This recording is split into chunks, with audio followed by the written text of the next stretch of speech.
तो फ्रेंड्स, बिना मेहनत के तख्त तो ताज नहीं होते, बिना मेहनत के तख्त तो ताज नहीं होते। ढूंढ लेते हैं जुगनू अंधेरे में भी मंजिल, ढूंढ लेते हैं जुगनू अंधेरे में भी मंजिल, क्योंकि वे किसी बाहरी रोशनी के मोहताज नहीं होते, वे स्वयं प्रकाशित होते। धन्यवाद।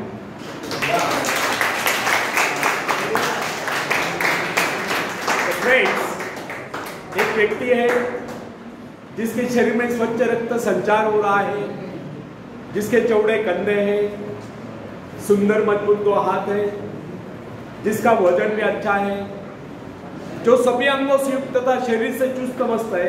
ऐसा व्यक्ति अगर दूसरों से सहायता मांगता है तो आप उसे क्या कहेंगे, उसके बारे में क्या सोचेंगे? अवश्य वह सर्वांग संपन्न होकर भी अपंग कहलाएगा। आप ऐसे अपंग मत बनिए, आप सामर्थ्यवान बनकर दिखाए, आप ऐसे बनकर दिखाए कि लोग आपसे सहायता पाने की चेष्टा करें। क्या आपको पता है कि आप जिन लोगों को जानते हैं उनमें बहुत से ऐसे हैं जिन्हें किसी दूसरों से सहायता की प्रतीक्षा है। सही बात तो यह है कि उनमें से बहुत से लोगों को इस बात का भी पता नहीं कि उन्हें जो सहायता चाहिए वो कहां से मिलने वाली है।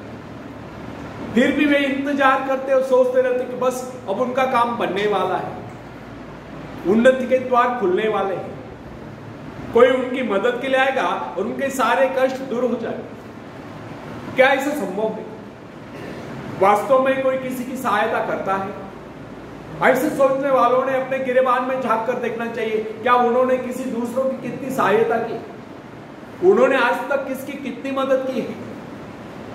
क्या कोई ऐसा व्यक्ति है जो कहे कि उन्होंने उसकी सहायता की थी इसलिए वो आज उन्नति की चोटी पर है? फ्रेंड्स, यदि आपने या उन्होंने किसी दूसरों की सहायता नहीं की तो फिर किसी दूसरों से सहायता की प्रतीक्षा क्यों? ऐसे लोग केवल अपने भूल के कारण ही आगे बढ़ने से रह जाते हैं।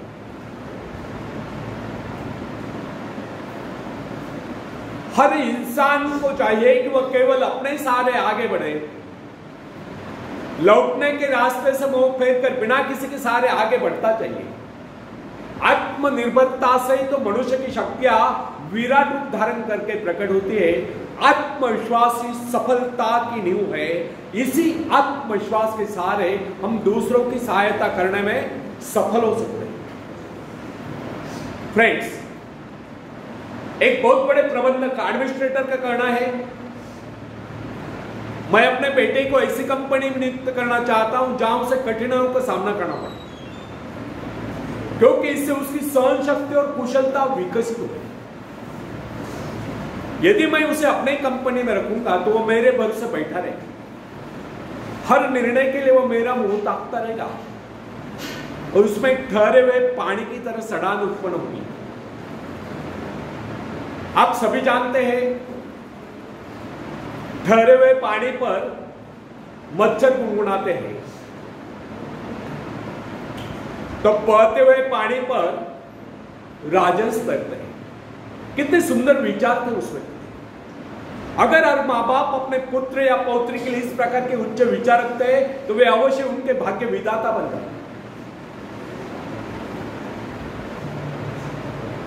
जो माँ बाप अपने बेटों या बेटियों को अधिक लाड़ प्यार से बिगाड़ देते हैं कि बच्चा जब चाहे स्कूल जाए, जब चाहे कॉलेज जाए, जब चाहे छुट्टी कर ले, जब चाहे काम पर जाए, जब चाहे छुट्टी कर ले, तो ऐसे बच्चे भविष्य में कुछ नहीं कर पाते, उनका तो भविष्य ही नष्ट होता है।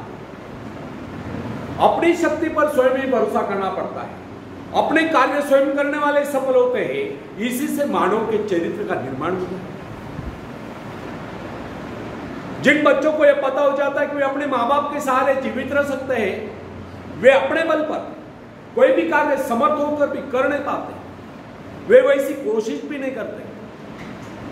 जबकि उन्हें समझना चाहिए कि माँ बाप तो सदा के लिए उनके आश्रयदाता नहीं बन पाएंगे। एक दिन तो ऐसा आने वाला है जब उन्हें अलग अलग जीवन बिताना ही पड़ेगा।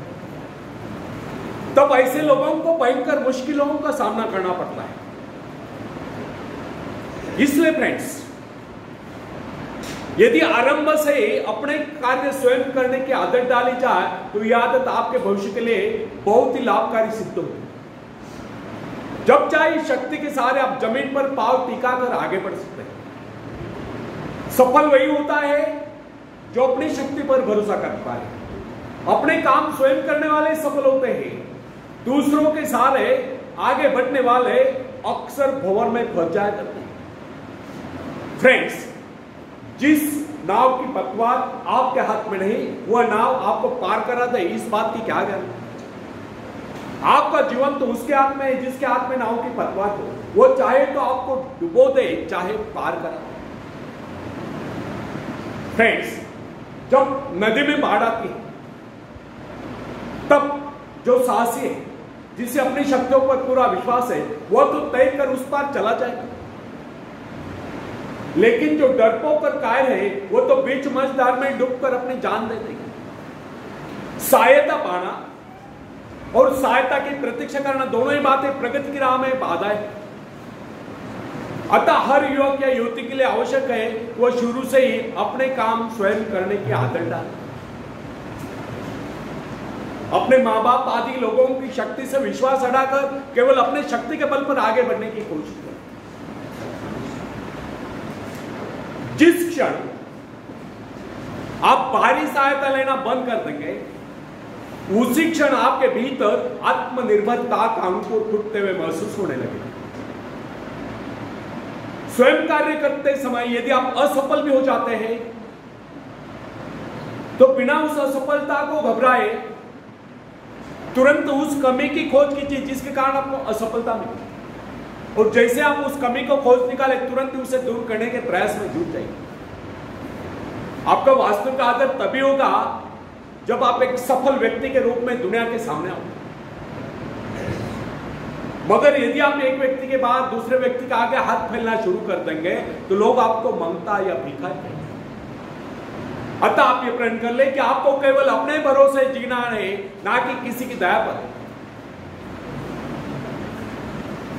क्योंकि बाहरी सहायता किसी वक्त ही वरदान सिद्ध होती है, अधिकतर समय अभिशाप ही सिद्ध होती है। फ्रेंड्स, बाहरी सहायता मनुष्य की काम करने की गति को मंद करके शरीर में सुस्त ला देती है। आप ऐसे लोगों से मैत्री कीजिए जो आपको जीवन में आगे बढ़ने की प्रेरणा दें। कुछ लोग एक बाजू या एक पाव वाले होते हैं, फिर भी वे अपनी लगन और अपनी मेहनत से अपनी जीविका चलाते हैं। फिर तो आप तो हट्टे कट्टे फिर आगे बढ़ने की कोशिश आप क्यों नहीं कर सकते? मैं एक ऐसे व्यक्ति को जानता हूं जिसका एक पैर किसी रेल दुर्घटना में कट गया था। उसने कभी किसी से भिक्षा नहीं मांगी, किसी से दान लेना गवारा नहीं किया, यहां तक कि अपने बहन भाई का भी उसने कभी सहारा नहीं लिया। उसने एक छोटा सा धंधा फुटपाथ पर आरंभ किया। शुरू में वो न्यूज़पेपर बेचने लगा, 2 पैसे बचाकर उसने वजन तोड़ने की मशीन खरीदी, उस पर अपना पेट पालने लगा। आज वही व्यक्ति उसी फुटपाथ के किनारे एक बहुमंजिला बिल्डिंग में न्यूज़पेपर स्टॉल लगाकर बैठा है, साथ में जेरोक्स सेंटर भी खोल रखा है, और सुना है आजकल वो मोबाइल शॉपिंग भी चला रहा है। वो स्वाभिमानी था, किससे मदद लेना वो अपना अपमान समझता था। आज वही व्यक्ति उन लोगों को जिनके हाथ पैर सलामत है, ऐसे परिवारजनों को खिलाता पिलाता है, उनके हर प्रकार की सहायता मदद करता है, तो इसमें किसी को हैरत न हो। आज वो दूसरों की सहायता करने को हो चुका है। वो उन लोगों के लिए प्रेरणा स्थान है जो सर्वांग संपन्न होकर भी दूसरों से सहायता पाने की आशा रखते हैं। फ्रेंड्स, मैं केवल उस विकलांग की बात नहीं करता जिसे मैं जानता हूं। इस संसार में ऐसे बहुत से विकलांग लोग हैं जो अपनी हिम्मत से खुद भी खा रहे और अपने परिवार को भी पाल रहे। ऐसे स्वाभिमानी, मेहनती, आत्मविश्वासी और साहसी लोगों को अपनी जीविका चलाते देखकर हमें स्वयं के विषय में सोचना चाहिए कि क्या हम पूर्णतः स्वस्थ हैं, साथ ही सभी अंगों से युक्त तथा शरीर से चुस्त मस्त होकर भी क्या हम अपने आप को समर्थ समझने का अधिकार रखते हैं? यदि हां, तो फिर किसी दूसरों से सहायता की प्रतीक्षा करो। कोई भी स्वस्थ तथा सर्वांग संपन्न व्यक्ति तब तक अपने आप को समर्थ समझने का अधिकार नहीं रख सकता जब तक तो वो समझता है कि वह किसी के अधीन है। वास्तविक स्वतंत्रता एक ऐसा उपाय है जिससे मनुष्य की शक्ति दोगुनी जाती है। इस प्रकार की भावना अन्य किसी प्रकार से प्राप्त नहीं। जब कोई युवक या युवती अपनी हिम्मत के सहारे किसी व्यापार में उतरता है तो उसके मन में एक श्रेष्ठ भावना अवश्य उत्पन्न होती है। यही भावना उसे प्रसन्नता प्रदान करती है। इससे पहले किसी के अधीन न होकर चाहे वो कितना ही बड़ा कारोबार क्यों न कर चुका हो, परंतु उसे स्वतंत्रता से अपने आत्मविश्वास के सहारे साहस के साथ काम करने में एक नए आनंद का एहसास होता है। धन्यवाद।